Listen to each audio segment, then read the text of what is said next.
आज जो हम चर्चा करने वाले हैं वो है ऑनलाइन शिक्षा, परीक्षा और उसकी चुनौतियों को लेकर।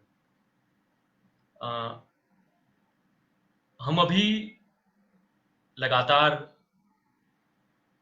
देख रहे हैं कि लॉकडाउन के दौरान किस तरह से समाज का एक जो बड़ा हिस्सा है, जिसे हम गरीब हिस्सा कहते हैं, जिसे हम मजदूर हिस्सा कहते हैं या जिसे हम निम्न मध्यम वर्गीय हिस्सा कह रहे हैं, वो लॉकडाउन की तमाम परेशानियों से, दिक्कतों से परेशान है।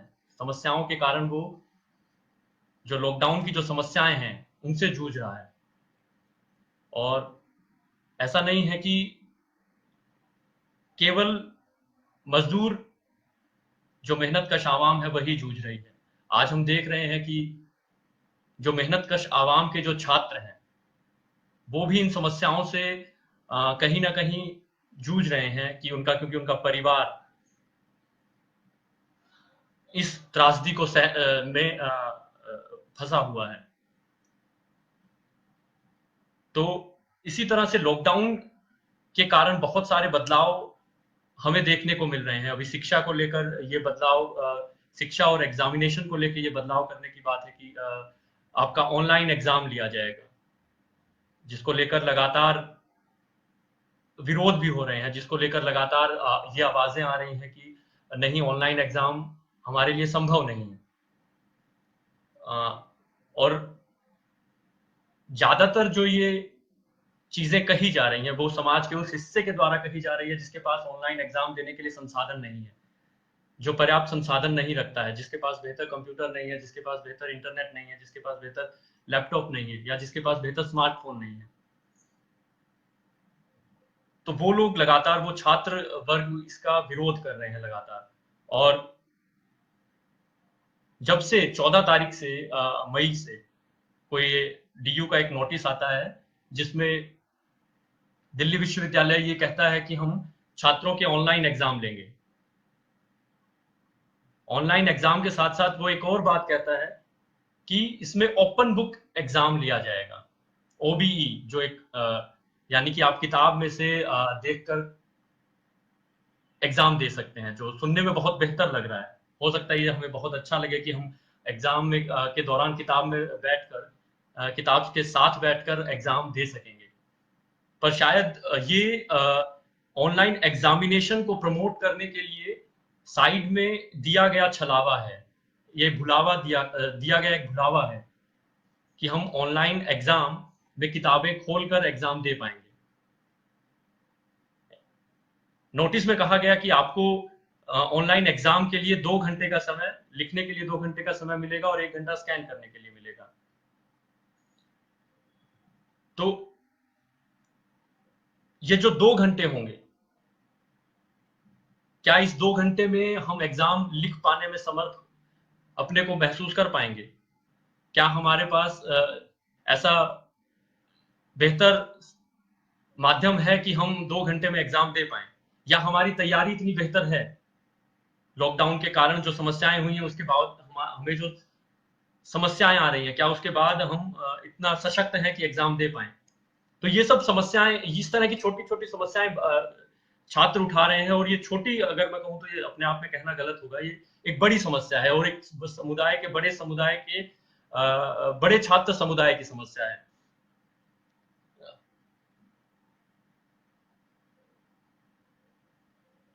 जब से ये डीयू का नोटिस आया है तब से लगातार छात्र और शिक्षक इसका विरोध कर रहे हैं। और इस नोटिस के तहत डीयू के जो रेगुलर में पढ़ने वाले छात्र हैं उनको एग्जाम में, ऑनलाइन एग्जाम में बैठने के लिए मजबूर होना पड़ेगा। इसके साथ ही जो एनसी वेब में जो स्टूडेंट्स पढ़ते हैं उनको ऑनलाइन एग्जाम देने के लिए मजबूर होना पड़ेगा। इसके साथ साथ एसओएल, जो स्कूल ऑफ ओपन लर्निंग है, उनके छात्रों को भी इस ऑनलाइन एग्जामिनेशन में शिरकत करनी पड़ेगी, उनको भी ऑनलाइन माध्यम से एग्जाम देना पड़ेगा। लेकिन जब से ये ऑनलाइन एग्जाम की चर्चा शुरू हुई है और ये सूचना जारी हुई है, तब से इसका लगातार मुखर रूप से विरोध छात्र कर रहे हैं, छात्रों के साथ शिक्षक भी कर रहे हैं। क्योंकि ये जो फैसला लिया गया है, ये फैसला एकदम मनमाने तरीके से लिया गया है, बिना छात्रों से पूछे लिया गया है, बिना शिक्षकों से पूछे लिया गया है। लॉकडाउन के दौरान हम जानते हैं कि छात्रों की ना तो कक्षाएं चली हैं, ना ही उनको लाइब्रेरी की सुविधा मिल पाई है। और अब अचानक से ये नोटिस के तहत कह दिया जा रहा है कि आपको ऑनलाइन एग्जाम देना होगा। और जब ये बात कही जा रही है तो इसमें छात्रों की समस्याओं को दरकिनार करते हुए केवल खाना पूर्ति कि हम एग्जाम ले लें और हमारा काम खत्म हो जाए, यानी जिम्मेदारी से पल्ला झाड़ लेने की एक तरफ यूनिवर्सिटी बढ़ती हुई दिख रही है कि उसी छात्रों के भविष्य से, छात्रों के करियर से, छात्रों के फेल होने या पास होने से कोई फर्क नहीं पड़ता है। उसे सिर्फ अपना नौकरशाही तरीके से अपना काम खत्म करने की चिंता है। और यही कारण है कि लगातार जब भी छात्रों और शिक्षकों की ये आवाजें उठ रही हैं तो उनको यूनिवर्सिटी ने अभी तक अनसुना किया हुआ है, वो उसको उस पर कुछ पुख्ता तौर पर कुछ नहीं कह रही है। इसी तरह से लेडी श्री राम कॉलेज के छात्रों ने इस ऑनलाइन एग्जाम का जब विरोध किया, और विरोध में जब उन्होंने एक सर्वे कंडक्ट किया तो उसमें पाया गया कि 80% छात्रों के पास, लगभग 80% छात्रों के पास ये सामर्थ्य नहीं है, ये रिसोर्सेज नहीं है, ऐसे रिसोर्सेज नहीं है जिसके तहत वो एग्जाम दे सके। हालांकि ये बात कही जा रही है कि शिक्षकों के द्वारा ऑनलाइन क्लासेस ली गई है, तो इसमें इस तरह से हम ऑनलाइन एग्जाम भी ले सकते हैं। पर जो चीज जो अनछुई रह जाती है, जो अनदेखी कर दी जाती है, वो यह है कि छात्रों के पास क्या सही में वो संसाधन हैं जिनके माध्यम से वो एग्जाम दे पाएंगे। लेडी श्री राम जो कॉलेज डीयू का एक प्रमुख कॉलेज है, जहां पर हम कहें तो सोसाइटी का वो हिस्सा जो अपर मिडिल क्लास है या सक्षम वर्ग है, वो हिस्सा वहां पर दाखिला लेता है। और जब वो छात्र कह रहे हैं कि वो ऑनलाइन क्लासेस लेने में असमर्थ हैं, ऑनलाइन क्लासेस लेने के साथ साथ वो ऑनलाइन एग्जाम देने में भी असमर्थ हैं, तो यानी इसका मतलब है कि जब हम बात कर रहे हैं यहां पर एस12 स्टूडेंट्स के लिए, कि जो दिल्ली विश्वविद्यालय का लगभग 65% स्टूडेंट प्रतिशत छात्र वहां पढ़ते हैं, जहां पढ़ते हैं, जब हम उनकी बात कर रहे हैं तो उन छात्रों के पास क्या ये सुविधाएं हैं क्या? ये हमारे लिए एक प्रश्न है, और ये एक बड़ा प्रश्न है, क्योंकि एस12 में जो छात्र पढ़ता है वो समुदाय का, समाज का सबसे निम्न तबके से आने वाला छात्र है। वह वो हिस्सा है जो सरकारी स्कूलों में पढ़ता है, वह ऐसा हिस्सा है जो गरीबी में घटिया सरकारी स्कूलों में जाने को मजबूर होता है।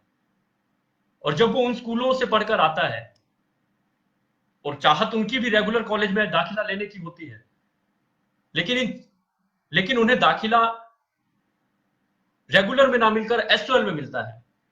उसका एक कारण है, उसका कारण बताया जाता है कि आपका कट ऑफ में मार्क्स इतना नहीं आया, यानी कि आपके मार्क्स इतने नहीं आए, इसके कारण आपको एस12 में धक्का दे दिया जाता है। पर यह कभी नहीं कहा जाता कि आपके पास सीटें कम हैं, इसलिए हमको दाखिला नहीं मिल पाता है, एस12 छात्रों को दाखिला नहीं मिल पाता है। पिछले लगभग लंबे समय से लगभग 20 सालों से डीयू के अंदर सीटें नहीं बढ़ाई गई है, ना, और बढ़ाई गई है तो वो ना के बराबर बढ़ाई गई है, जिसके कारण एक बड़ा हिस्सा समाज के निम्न मध्यम वर्गीय तबके का हिस्सा, मजदूर वर्ग का हिस्सा छात्र, उनको मजबूरन एस12 में जाने को मजबूर होना पड़ता है, वहां पर पढ़ने को मजबूर होना पड़ता है।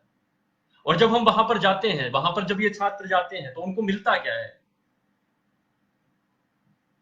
उनको ना तो पूरी क्लासेस मिलती हैं, उनको ना ही बेहतर स्टडी मटेरियल मिलता है, उनको ना ही अच्छे क्लासरूम मिलते हैं, उनको ना ही बेहतर लाइब्रेरी मिलती है। और इन समस्याओं के भीतर जब छात्र पढ़ने की कोशिश करता है, तो अब छात्रों को आगे बढ़ने से रोकने के लिए, अगर मैं इसको कहूं कि ये छात्रों को आगे बढ़ने से रोकने की एक साजिश है कि एस12 के छात्र आगे ना बढ़ पाए, उनको रोकने के लिए अब ऑनलाइन का एक माध्यम लगा दिया गया कि आप ऑनलाइन एग्जाम दीजिए, बिना इस चीज की चिंता किए हुए कि क्या एस12 के छात्र ऑनलाइन एग्जाम देने में सक्षम है क्या।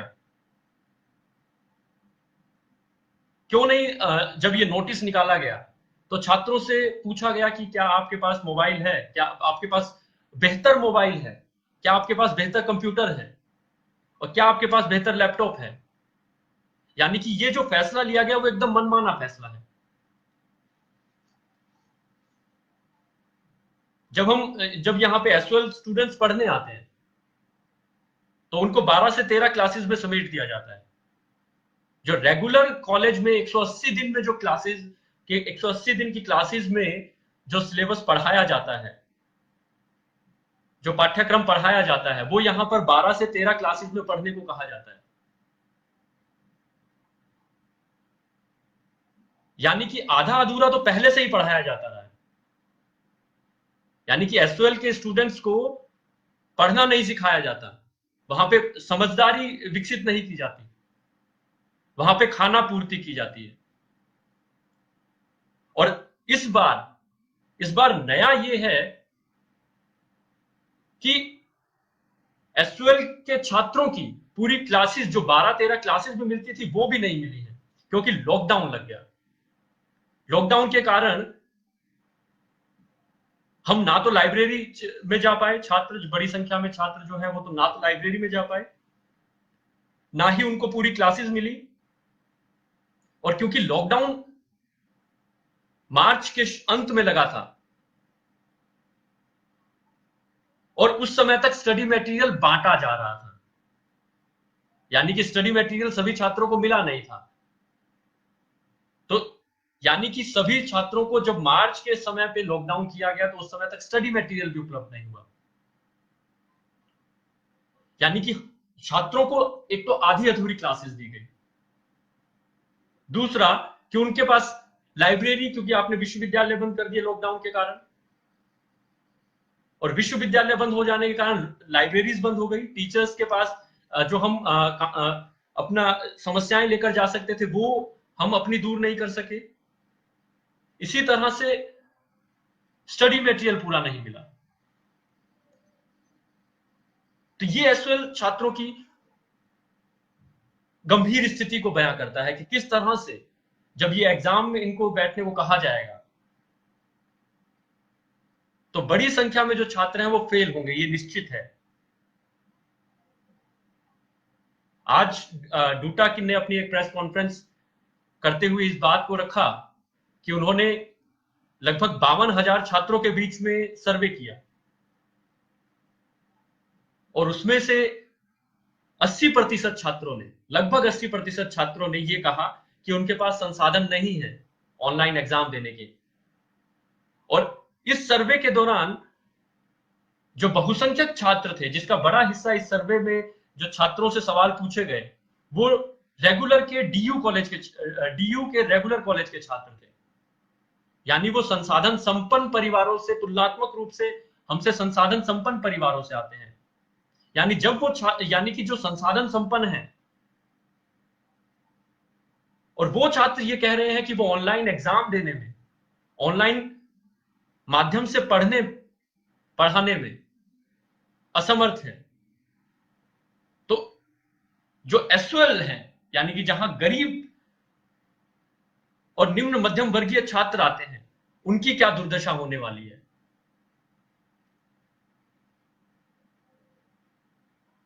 तो ये बहुत बड़ी समस्या की तरफ हमारा इशारा कर रहा है कि हाँ, ये हमारे भविष्य से खिलवाड़ है, ये हमारे करियर से खिलवाड़ है। और इस चीज को लेके क्रांतिकारी युवा संगठन एसओएल छात्रों के साथ लगातार ऑनलाइन माध्यम से, अभी क्योंकि लॉकडाउन है इस कारण से ऑनलाइन माध्यम से लगातार ऑनलाइन एग्जामिनेशन का विरोध करता रहा है, जिसमें बड़ी संख्या में छात्रों ने, एसओएल के छात्रों ने हिस्सा भी लिया है। और ऐसा नहीं है कि इन समस्याओं को लेकर, कि एसओएल स्टूडेंट्स को होने वाली समस्याओं को लेकर इस तरह का आंदोलन या इस तरह की प्रोटेस्ट केवाईएस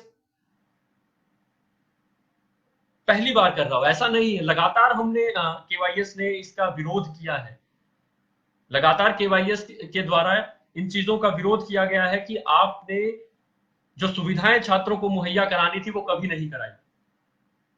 और उसके खिलाफ लगातार लड़ता रहा है। और आज भी जब इस तरह का मनमाना आदेश थोप दिया जा रहा है स्टूडेंट्स के बीच में, तब भी हम छात्रों के साथ मिलकर लगातार इस फैसले का विरोध कर रहे हैं। क्योंकि हम जो एसओएल में पढ़ने वाले ज्यादातर जो छात्र हैं, वो समाज के दबे हुए हिस्सों से आते हैं, इसलिए उनके पास वो क्षमताएं नहीं है। क्योंकि एक तो वो घटिया स्कूल से पढ़कर आते हैं। सरकारी स्कूलों में हम कह सकते हैं कि आज कहा जा रहा है कि सरकारी स्कूल बेहतर कर दिए गए, पर आप अगर इस चीज का सर्वे करेंगे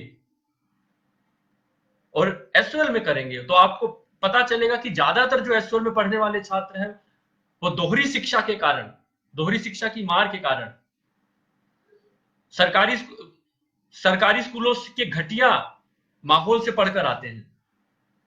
क्योंकि हमारे व्यवस्था में दो तरह की शिक्षा पद्धति है, एक तरफ प्राइवेट स्कूल चलते हैं, दूसरी तरफ गवर्नमेंट स्कूल चलते हैं।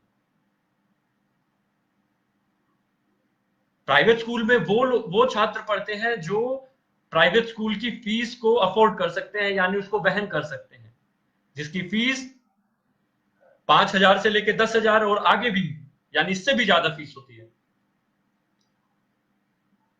यानी कि एक तरफ तो हमारे समाज में प्राइवेट स्कूल है और एक तरफ है सरकारी स्कूल।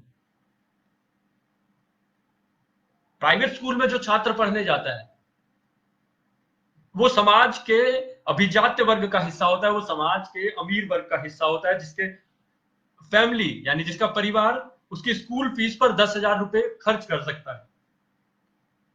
वहीं दूसरी तरफ सरकारी स्कूलों में जो पढ़ने वाले छात्र होते हैं वो समाज के निम्न तबके से आते हैं, जिनके फैमिली का इनकम यानी कि पूरे परिवार की इनकम मिला दी जाए तो शायद 20,000 नहीं बैठती हो, जिनके फादर फैक्ट्रीज में काम करते हैं, छोटे छोटे कारखानों में काम करते हैं, किराए के कमरों में रहते हैं,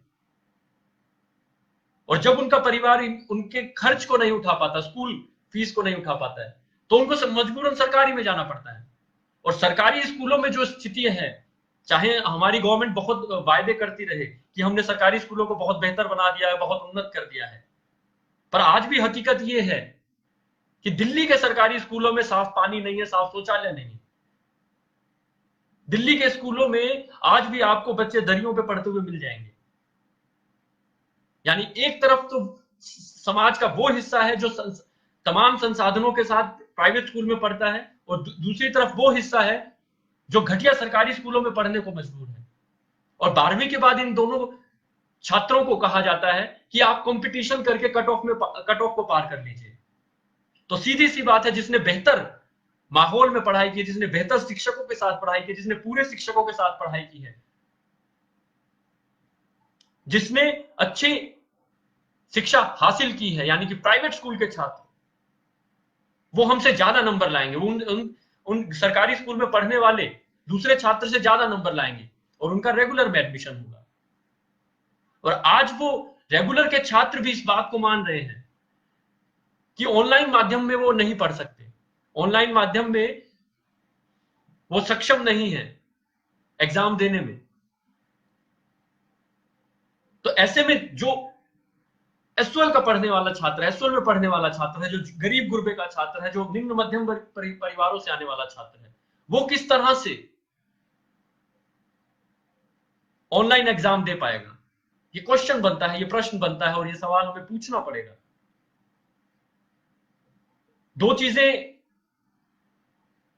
कह दी गई कि ऑनलाइन एग्जाम होगा, और दूसरा ये कह दिया गया कि ओपन बुक एग्जाम होगा। ओपन बुक एग्जाम के बारे में सुनकर बड़ा अच्छा लगता है कि ये किस नई चिड़िया का नाम है कि ओपन बुक एग्जाम, ये क्या होता है? इसको तो हम भी करके पास हो जाएंगे, यानी हम भी किताब लेके बैठेंगे और नकल मार के पास हो जाएंगे। पर आप 2 घंटे में कितनी किताबों से आंसर को उतारेंगे, कितनी किताबों से आपसे क्वेश्चन पूछे जाएंगे? क्या आप 10 किताबें 2 घंटे में पढ़कर आंसर दे सकते हैं? पर ये सुनने में अच्छा लग रहा है कि हम तो नकल मार के पास हो जाएंगे। अरे इसमें तो विश्वविद्यालय खुद कह रहा है कि आप नकल मारकर एग्जाम दीजिए, यानी कि किताब खोलकर एग्जाम दीजिए, यानी देखकर एग्जाम दीजिए। और ये ऑनलाइन एग्जामिनेशन को प्रमोट करने के लिए कि छात्र ऑनलाइन एग्जाम देने को तैयार हो जाए, यानी उसका विरोध ना करे, इसलिए इसको साथ में जोड़ दिया गया है। पर हमारे लिए जो क्वेश्चंस हैं, जो एसयूएल के छात्रों के क्वेश्चन हैं, जो डीयू के, दिल्ली विश्वविद्यालय के बड़े हिस्से के जो क्वेश्चंस हैं, उन प्रश्नों को हमें उठाना पड़ेगा। हमारे लिए पहली समस्या, अगर ऑनलाइन एग्जाम होता है छात्रों के लिए, पहली समस्या होगी कि आपके पास इंटरनेट की सुविधा नहीं है। आज जब मैं कह रहा हूं कि ऑनलाइन सेशन को शुरू करने में मुझे थोड़ी देर हुई, उसका कारण था कि लाइट चली गई। तो यानी कि जब आप घर पे बैठ के एग्जाम दे रहे हैं तो आपकी लाइट जा सकती है। तो क्या दिल्ली विश्वविद्यालय आपको रिलैक्सेशन देगा कि जब तक लाइट नहीं आती है तब तक आप एग्जाम को पोस्टपोन करें, आप यानी कि उसका इंतजार करें लाइट आने का और तब आप एग्जाम दें? तो ऐसा तो नहीं होगा, यानी कि विश्वविद्यालय तो आपको समय नहीं देगा। दूसरा कि जो इंटरनेट है उसकी जो स्पीड होगी वो क्या हमारे लिए बेहतर, मतलब क्या हमारे पास बेहतर स्पीड का इंटरनेट है क्या? हमें 1.5 से 2 GB इंटरनेट मिलता है। और स्पीड की बात करें तो स्पीड इंटरनेट की छोड़िए, जब आज हम 4G के जमाने में, 4G या फर्जी के जमाने में जब हम बात कर रहे हैं, तो उस समय फोन पर बात करने में, यानी आप वॉइस कॉल करते हैं तो उस समय आपका फोन पे नेटवर्क नहीं लगते हैं, आपको 10 बार फोन करना पड़ता है, तब क्या शायद एक बार पूरी बात हो पाती है।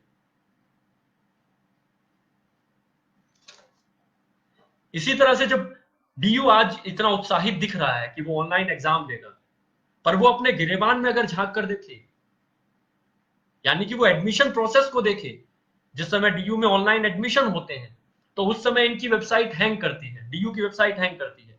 डीयू की वेबसाइट पर इसलिए टाइम बढ़ा दिया जाता है एडमिशन आवेदन का, एप्लीकेशन का, कि कई दिन तक एडमिशन साइट ही नहीं चलती है, डीयू की साइट ही नहीं चल रही है।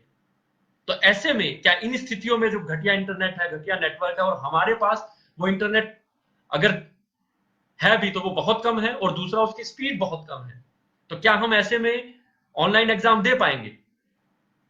दूसरा हमारे लिए क्वेश्चन बनता है कि क्या हमारे पास बेहतर कंप्यूटर और लैपटॉप या बेहतर स्मार्टफोन है क्या, जिस पर हम बहुत बेहतर, अच्छे तरीके से, यानी कि समय का बेहतर उपयोग करते हुए, जो हमें निर्धारित समय मिलेगा उसको, उस समय सीमा के भीतर हम अपना एक बेहतर तरीके से एग्जाम दे पाए।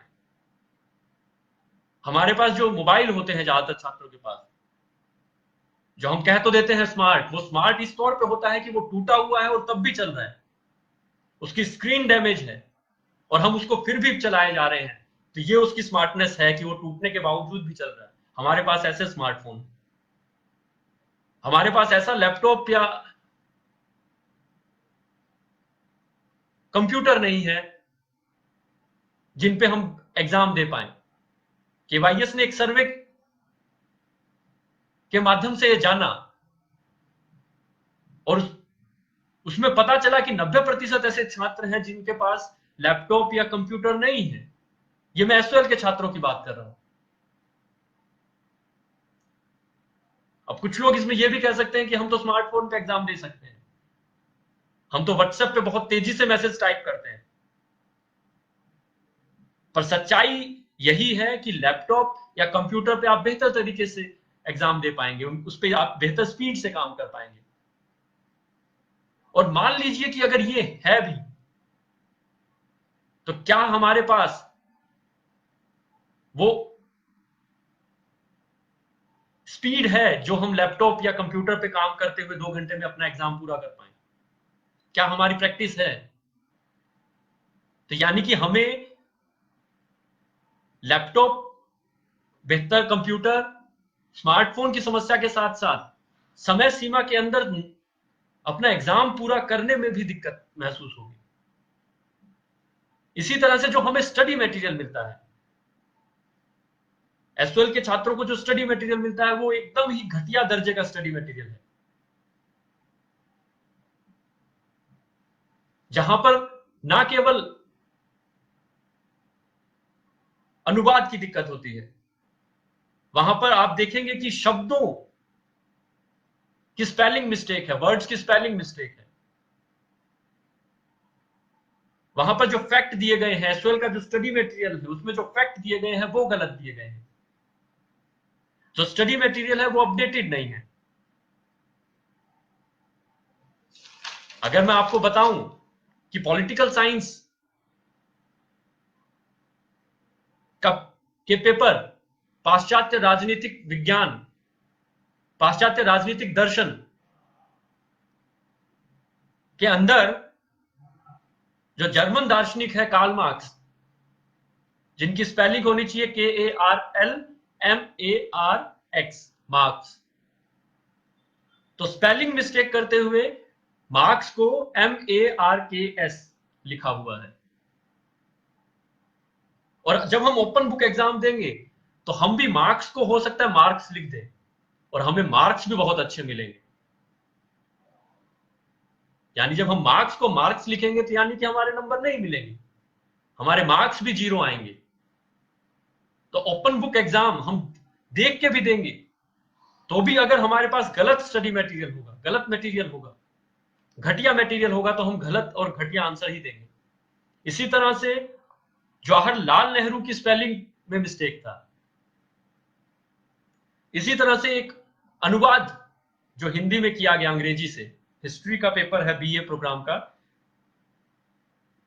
History of India.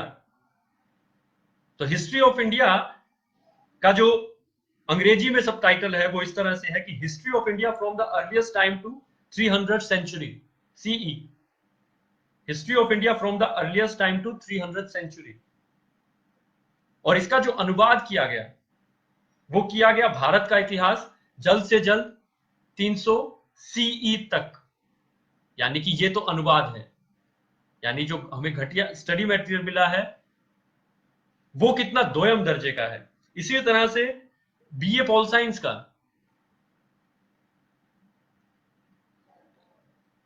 उसमें डिवाइड एंड रूल, जो अंग्रेजों की नीति थी उसके बारे में बताते हुए डिवाइड को की जो स्पेलिंग लिखी गई है वो DEVIDE। इसी तरह से और भी बहुत सारी गलतियां हैं जिसमें कि जो पाठ है, जो हमारे जो चैप्टर हैं वो कहीं का कहीं जुड़ा हुआ है, यानी कि जो उनका नंबरिंग है वो गलत है, पाठ का जो विभाजन है वो गलत है।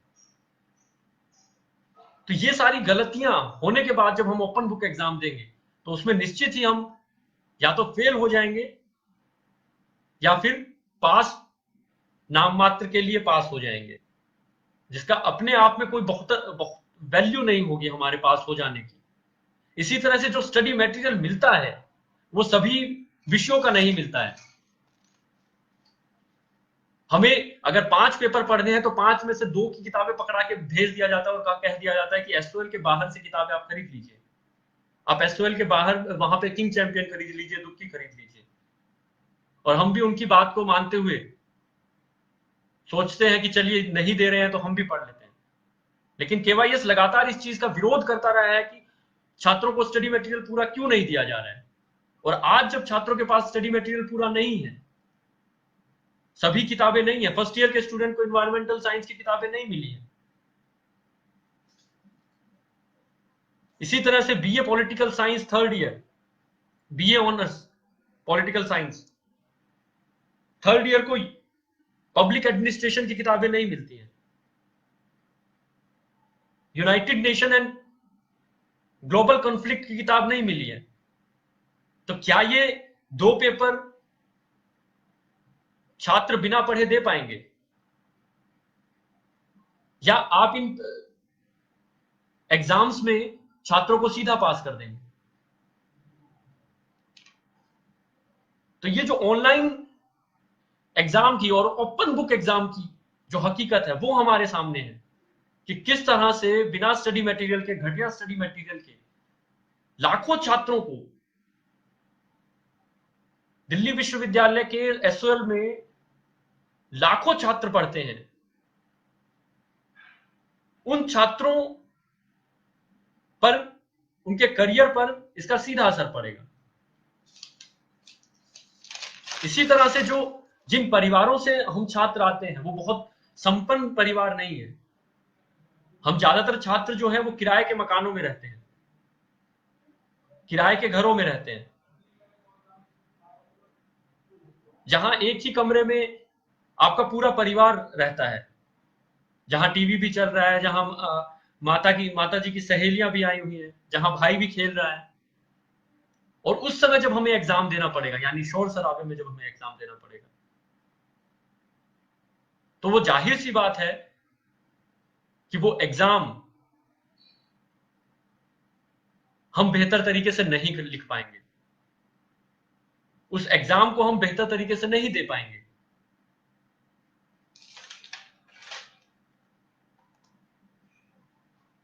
इसलिए इन समस्याओं को देखते हुए एस12 छात्रों को,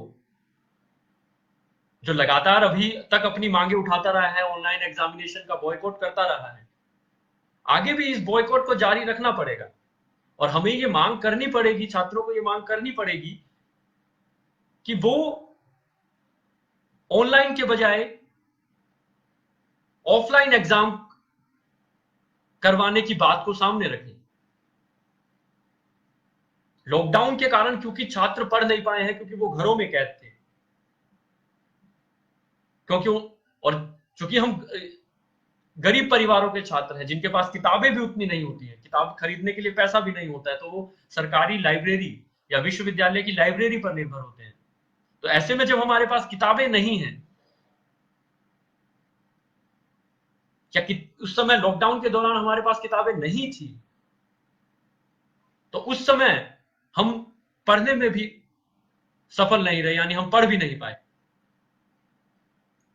तो हमें ऑनलाइन एग्जाम के लिए अपनी डिमांड्स को आगे रखना चाहिए, और हमें यह भी मांग करनी चाहिए कि आप जब भी विश्वविद्यालय शुरू होते हैं उसके 1 महीने का अंतराल देते हुए, क्योंकि इस दौरान छात्रों का पढ़ाई से संबंध एकदम टूट गया है, वो पढ़ नहीं सके हैं।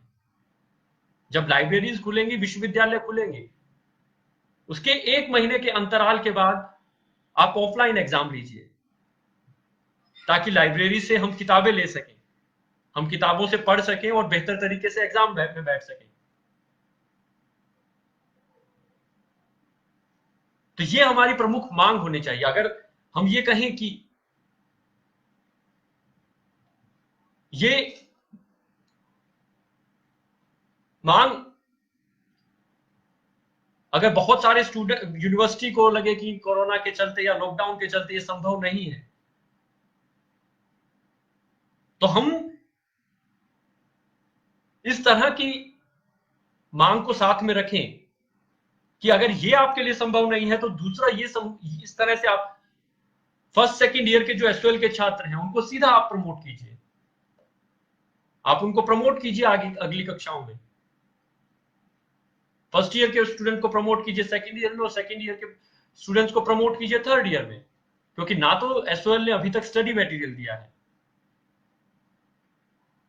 ना ही पूरी क्लासेस दी हैं, और ऐसे में छात्रों का एग्जाम लेना उनके साथ बेईमानी होगा, उनका मूल्यांकन करना बेईमानी होगा, क्योंकि यूनिवर्सिटी ने अपना आत्म मूल्यांकन करने के बजाय छात्रों के मूल्यांकन पर जोर दिया हुआ है। अगर वो अपना आत्म मूल्यांकन करेगी तो शायद कहीं ना कहीं वो अपने को कटघरे में खड़ा पाएगी, और वो कटघरे में है भी। उसकी समस्याओं के कारण आज छात्र परेशान है कि समय से जो एडमिशन हमें जून में मिलता है, उसके लिए अगस्त तक हमें स्टडी मटेरियल मिल जाना चाहिए, तो हमें आज मार्च तक स्टडी मटेरियल नहीं दिया गया। तो ये वैकल्पिक हमारी मांग हो सकती है कि जब आप ऑफलाइन अगर हमारा एग्जाम नहीं ले पाएंगे, ले पाने में अपनी असमर्थता जाहिर कर रहे हैं, तो हमारी वैकल्पिक मांग है एस12 छात्रों के लिए कि आप फर्स्ट ईयर सेकंड ईयर के छात्रों को सीधा प्रमोट कीजिए, और जो थर्ड ईयर के छात्र हैं उन छात्रों को, क्योंकि हम जानते हैं कि फर्स्ट सेकंड ईयर में अमूमन छात्रों के मार्क्स कम आते हैं, और वो थर्ड ईयर में या तो इंप्रूवमेंट के पेपर देते हैं या इंप्रूव करने की सोचते हैं ताकि वो आगे की पढ़ाई कर सके और ज्यादा मेहनत करते हैं इसलिए। और हमने देखा भी है कि फाइनल ईयर में छात्रों के ज्यादा मार्क्स आते भी हैं। तो इस तौर पर हम उन छात्रों के लिए, थर्ड ईयर के छात्रों के लिए हमारी ये मांग है कि थर्ड ईयर के छात्रों को फर्स्ट ईयर और सेकंड ईयर के जो मार्क्स हैं उनका औसत निकालकर औसत से ज्यादा मार्क्स दिए जाएं, कुछ परसेंटेज ज्यादा दी जाए। अगर उनका औसत मार्क्स 58 बनता है तो उनको परसेंटेज बढ़ाकर पास किया जाए ताकि वो 60 पास तक पहुंच पाए। या फिर फर्स्ट या सेकंड ईयर के किसी भी एग्जाम में उनका जो हाईएस्ट मार्क है उस हाईएस्ट मार्क का थर्ड ईयर को परसेंटेज के तौर पर दिया जाए कि उस हाईएस्ट मार्क को आप फाइनल ईयर के परसेंटेज के तौर पर दें। तो यानी कि ये जो खेल चल रहा है हम लोगों के साथ उसके खिलाफ हमें अपनी मांगों को पुरजोर तरीके से रखना पड़ेगा, उन्हें उठाना पड़ेगा। और ये शायद हम अभी तक करते भी आ रहे हैं और हमने किया भी, और अलग अलग समय पे हमने सफलताएं भी हासिल की हैं। तो ऑनलाइन एग्जाम अपने आप में छात्रों के भविष्य को बर्बाद करने की प्रक्रिया है, एसओएल छात्रों के जीवन के साथ खिलवाड़ करने की प्रक्रिया है।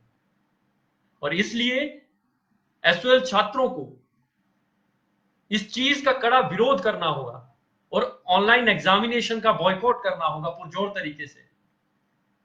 तभी हम अपनी जो मांगे हैं, तभी हम जो अपने करियर के साथ जो खिलवाड़ हो रहा है,